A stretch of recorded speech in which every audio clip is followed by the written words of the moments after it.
The bags have been packed. The swords have been sharpened. The horses have been saddled.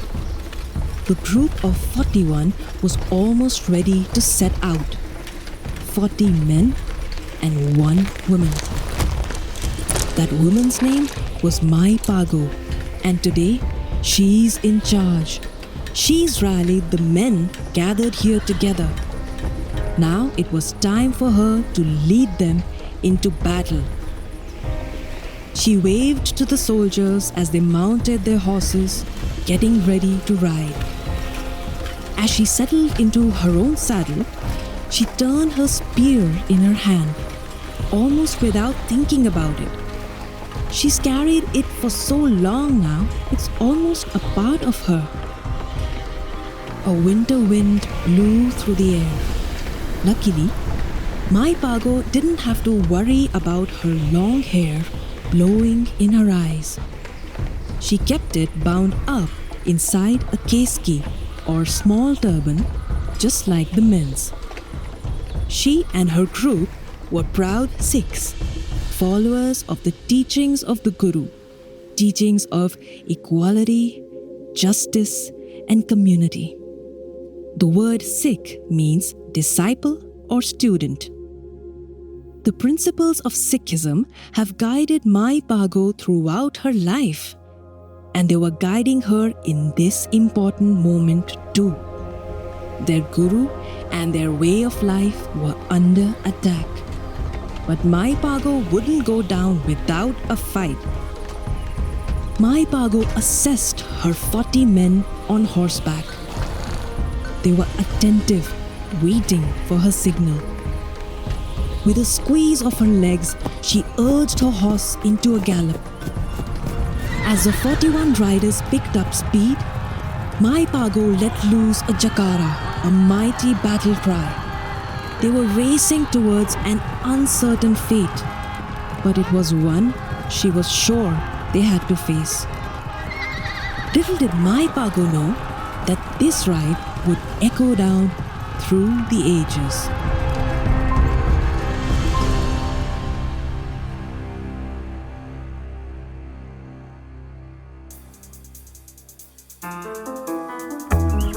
I'm Ajuni, and this is Goodnight Stories for Rebel Girls, a fairy tale podcast about the real-life rebel women who inspire us. On this episode, Mai Bhago, woman, warrior, and Sikh leader.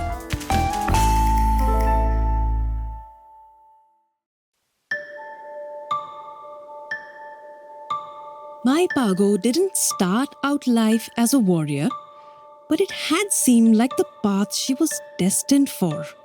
She was born in the late 1600s near a city called Amritsar in the northwestern part of India. Mai Bhago's name at birth was Pagpari, which means one who is full of good fortune. No one could have guessed just how true that name would turn out to be. Mai Bhago grew up alongside her brothers with a father who was a dedicated member of the Guru's army. In Sikhism, the Guru is a title only for the enlightened masters and spiritual teachers of the Sikh faith. Through all the centuries of Sikhism, there have been 10 human gurus. After the 10th, the book of holy Sikh scripture became the eternal living Guru. Mai Bhago's family's dedication to Sikhism went back for generations. She'd grown up hearing the family legend of how her great-uncle had converted to the faith after a traveling Sikh helped cure him of an illness. Her great-uncle went on to become a trusted advisor during the time of the 5th and 6th Gurus, and even got appointed as a commander within the army. Mai Bhago was fascinated by her family's legacy and wanted to be a part of it. When she was just a girl, her parents took her to the beautiful city of bliss, Anandpur Sahib. This city shimmered with devotion to the Sikh religion. Her family hoped for a darshan or sighting of the Guru himself, and they got one. The Guru recognized her devotion and gave her a blessing. Legend has it that this moment confirmed for Mai Bhago what she had felt was right. She wanted to commit herself to the Guru's teachings. She begged her parents to let her stay. She wanted to join the Khalsa, the historic order of warrior saints dedicated to living out the highest values of Sikhism. The Khalsa wear 5 symbols of their commitment: a small sword, an iron bracelet, special undershorts, a wooden comb, and uncut hair. Most exciting for Mai Bhago, they were trained in martial arts. Mai Bhago's parents weren't so sure. In those days, mainly men served in the Khalsa army.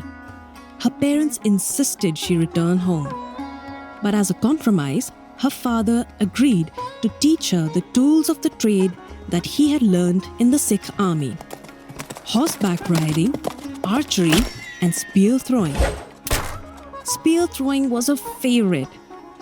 Soon, her neighbors saw her carrying her barsha or long spear around with her throughout the village. She practiced all the time, even using bushes as target practice. Mai Bhago knew she was destined for something bigger. Whether or not she joined the Khalsa, she was committed to being the best Sikh she could be. As the story goes, Mai Bhago grew up unwavering in her commitment to her faith and her community. She married a member of the Guru's army.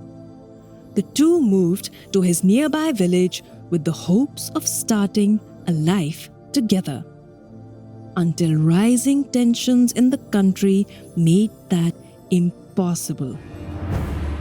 For more than 100 years, the northern region of what we now call India had been under the control of the Mughal Empire. The rulers were followers of Islam, not Sikhism like Mai Bhago and her family. In the beginnings of the Mughal Empire, leaders had encouraged religious tolerance. They thought people of all faiths could coexist happily and peacefully. They'd even appointed people of different faiths to important places in government. But by the time Mai Bhago was growing up, all that had changed. The Sikh religion had grown, and Mughal leaders felt threatened by its new popularity. They abandoned the value of faiths peacefully coexisting and began insisting that Sikhs convert to Islam.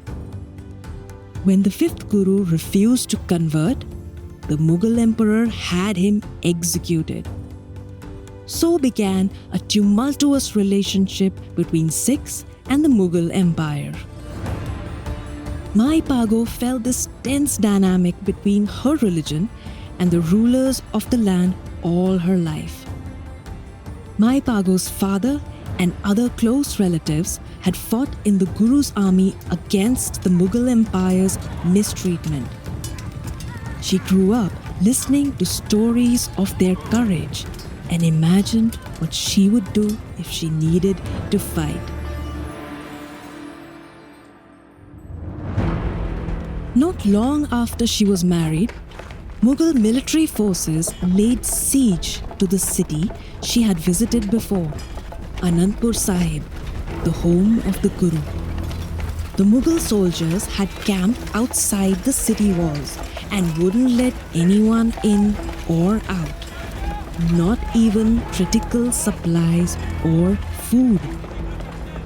This was a stressful time for everyone, and especially for Mai Bhago. What could she do to help? In spite of all her training, she wasn't a member of the Guru's army. And to make matters worse, her husband and two of her brothers, all of them Sikhs, were trapped in Anandpur Sahib.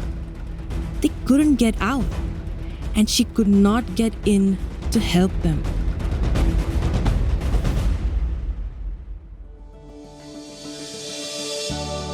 Imagine Mai Bhago's relief when, finally, after months and months, she saw her husband and brothers and 37 other men arrive home. The siege, it must be over. But that relief and joy was short-lived.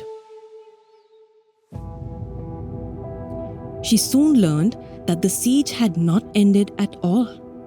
Instead, the Mughal army had offered Sikhs in Anandpur Sahib a deal. If they signed a pledge saying that they were no longer disciples of the Guru, the army would let them leave and go home to their families. That is what these 40 men had done. She could understand how difficult it must have been for them in Anandpur Sahib, running low on food and water with no end in sight. It must have been an incredibly scary time for all of them. But what she couldn't understand was how they could walk away from their Guru and abandon him and his teachings. Mai Bhago could not believe it. She was a devout Sikh. She could never imagine turning her back on her Guru, renouncing her faith, even if her own personal safety was at stake. Now, all she knew was that the Guru was in greater danger than ever, with his city under siege, and 40 of his followers deserting him. Mai Bhago had to help him. She set off on her own personal mission. She was determined to visit the homes of each of the 40 men to convince their families of the error of their ways and protect their Guru. She traveled around to each of their homes, some in her own village and some in neighboring areas. She spoke with the women of each household, telling them what the men had done and asking their families to help hold them accountable and bring them back to their faith and their Guru. There's no way to know exactly what Mai Bhago said to the families and to the men themselves. Maybe she was angry with them for betraying the Guru. Maybe she appealed to their faith. Or maybe she gave a rousing speech. Whatever it was that she said, it worked. When she called the 40 men to return to the Guru's side to seek his forgiveness and offer him their help, they came. As for who would lead them in the charge in aid of the Guru? Mai Bhago, of course.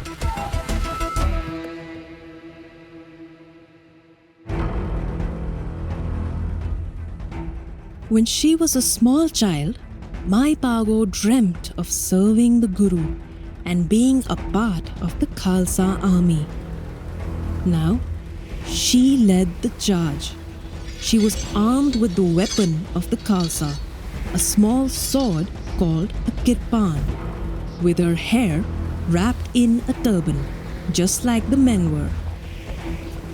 As she and her group of fighters on horseback approached the city under siege, they realized the situation was more dire than anyone could have imagined. She learned that the Guru and his remaining troops had evacuated the city and were now trapped by the Mughal Empire's forces. Even after the 41 fighters in Mai Bhago's group joined forces with the Guru soldiers, they were still far outnumbered by the Mughal Empire's army. From atop her horse, she looked across the land toward their destination. She knew there was plenty of danger ahead. The Mughal Empire had thousands of soldiers. With a deep breath, Mai Bhago looked to either side and steeled herself against what was to come. There was no time to lose. With a battle cry, Mai Bhago and the other Sikh fighters sprung forward, determined to make their way to the Guru's side. The battle waged on for hours.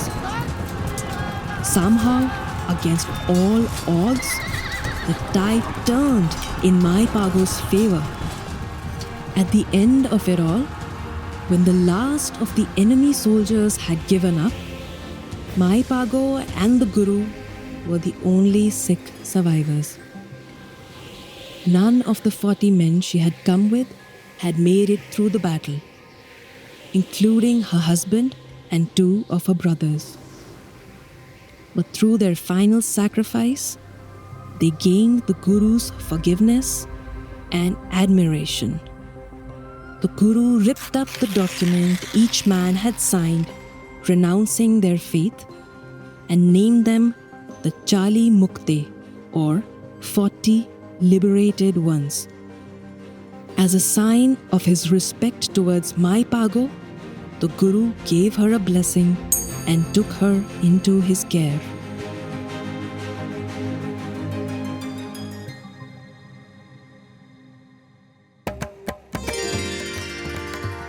There are many stories people tell about Mai Bhago's life after the battle.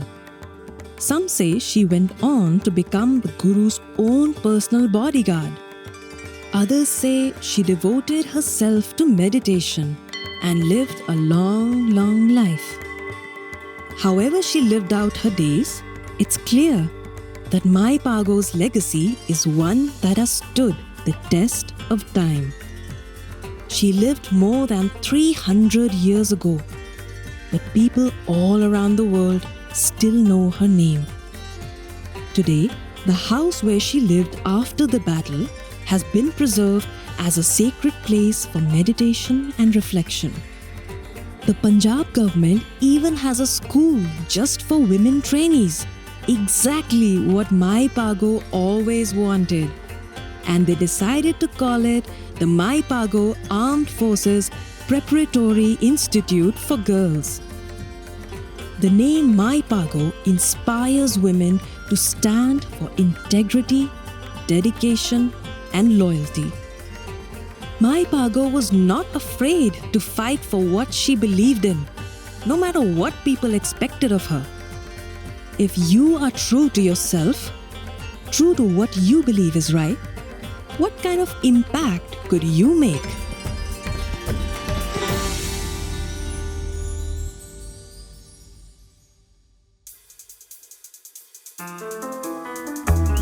This podcast is a production of Rebel Girls. It's based on the book series Goodnight Stories for Rebel Girls. This episode was narrated by me, Ajuni. It was produced by Rebecca Chaisson and directed by Ashton Carter, with sound design and mixing by Carter Wogahn. The story was written by Rebecca Chaisson and edited by Haley Dapkus. Fact-checking by Danielle Roth and Sam Gebauer. Haley Dapkus was our senior producer. Our executive producers were Anjelika Temple and Jess Wolfe. Original theme music was composed and performed by Elettra Bargiacchi. A special thanks to the whole Rebel Girls team who make this podcast possible. Until next time, stay rebel!